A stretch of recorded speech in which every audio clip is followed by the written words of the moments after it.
గత 3 సంవత్సరాల కిందట సార్ ఇది 2022 నోటిఫికేషన్ సార్ ఇది 2022లో 5 లక్షల పైన రాయడం జరిగింది. దగ్గర 2020లో నోటిఫికేషన్ ఇస్తే 2023లో ప్రిలిమ్స్ పెట్టారు. 2023 అయిపోయింది. 24లో మేము రోడ్డు ఎక్కితే కానీ ఈవెంట్స్ పెట్టలేదు సార్. ప్రతి కూడా మాకు దక్కాల్సిన హక్కులు, మాకు దక్కాల్సిన న్యాయం మేము పొందాలి అంటే రోడ్డు ఎక్కితే కానీ మాకు ఎవరు పట్టించుకోవట్లేదు. గత ప్రభుత్వ హయాంలో తీసిన నోటిఫికేషన్ ఇంకా భర్తీ చేయలేదు సార్. మేము రోడ్డు ఎక్కితే కానీ ఈవెంట్స్ నిర్వహించలేదు. 2024 చివరిలో ఈవెంట్స్ నిర్వహించడం జరిగింది. 2020 జనవరితో కంప్లీట్ అయిపోయింది. ఇంతవరకు ఎంతమంది క్వాలిఫై అయ్యారు? ఒక వెబ్ నోట్ రాలేదు.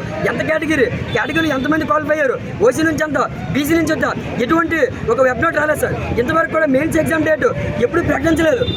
అదేవిధంగా చూసుకున్నట్లయితే దీంతో పాటు సమానంగా వచ్చే నోటిఫికేషన్ ఎస్ఐ నోటిఫికేషన్ కంప్లీట్ చేయడం జరిగింది సార్.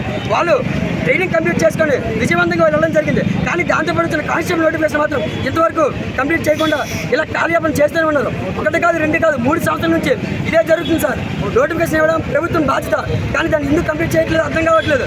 అదేవిధంగా చూసుకున్నట్లయితే కేసులు సార్, హోంగార్డ్ కేసు ఇది ఇప్పుడు కేసు అయితే కాదు సార్. ఇది 2012లో కేసు సార్. యాక్చువల్ ఇది అప్పుడు గత ప్రభుత్వంలో 2012లో వచ్చేసి కేసు వచ్చేసి రద్దు చేస్తే మళ్ళీ దాన్ని రిఫరెన్స్ తీసుకొచ్చేసి ఈ కేసులు మళ్ళీ కోర్టులోకి జతపరచడం జరిగింది సార్. అయితే ఇక్కడ చూసుకున్నట్లయితే సార్ హోంగార్డులు 2000 మంది ఉన్నారు.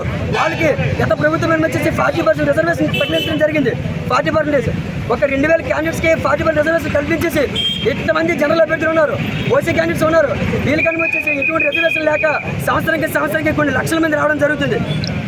అయితే సార్ ఇక్కడ మేము చెప్తుంది ఏంటంటే కోర్టు అని వచ్చేసి ప్రభుత్వం తరఫున వచ్చి ఒక లాయర్ని నియమించి మా కోర్టు కేసులని పరిష్కరించి మాకు మెయిన్స్ ఎగ్జామ్ తక్షణమే నిర్వహించడం మేము డిమాండ్ చేస్తూనే ఉన్నాం సార్.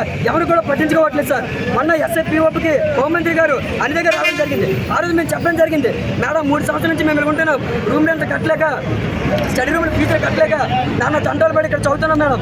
మేము వ్యవసాయస్తుల కుటుంబం నుంచి వచ్చిన వాడు, నెలకి 5,000 అంటే మా తల్లిదండ్రులకి చాలా కష్టమవుతుంది. అదేవిధంగా కొందరు నా స్నేహితులు జాబులు మానేసి చిన్న జాబులు మానేసి వచ్చేసి ఇటు వదలలేక అటు వెళ్ళలేక, అదేవిధంగా ఆడపిల్లలకు కూడా వాళ్ళ కుటుంబాన్ని వదిలేసి వాళ్ళ చిన్న పిల్లలను వదిలేసి ఇక్కడ చదువుతున్నారు సార్ సంవత్సరాలు బట్టి.